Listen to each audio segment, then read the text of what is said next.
Hi, I'm Haroop. I've worked in 20 years in education as a school leader, predominantly in inclusion and equity diversity. So, high stakes conversations on racist incidents are high stakes.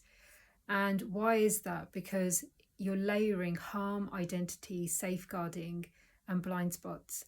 And leaders essentially aren't trained to have these conversations, to do it with skill and the empathy and the words. And parents are bringing in fear, mistrust, and hopes and judgment into the conversation. And what happens in schools is that leaders will often freeze, over explain, hide behind policy, or pass the meeting on to somebody who handles these types of conversations. And it's not from avoidance, it's from a lack of language, structure, and emotional steadiness in these types of conversation. And I've seen it myself in the schools that I work with, and I've lived it personally as well.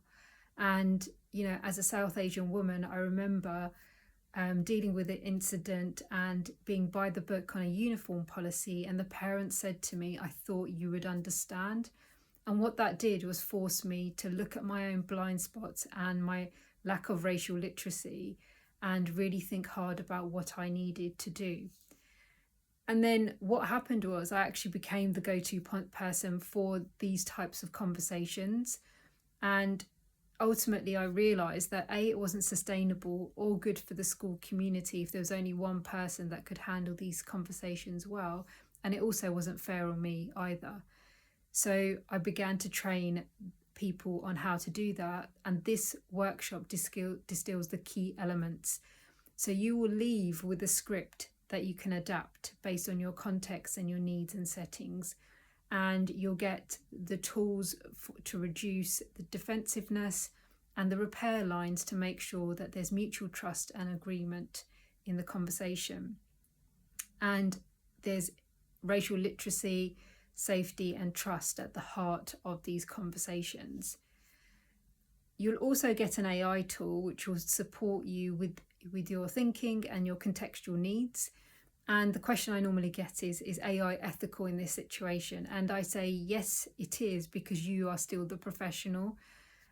Is it, will it make a bad judgment? Well, it's a thinking partner, not a decision maker. Is it too generic? Well, the script prompt will help you to work through your particular context so that you can see your blind spots and the script is tailored to your needs. So if you want a sustainable system and way to respond to racist incidents in your school, then sign up to the workshop. The details are below with the dates and how you can get involved. And I look forward to seeing you there.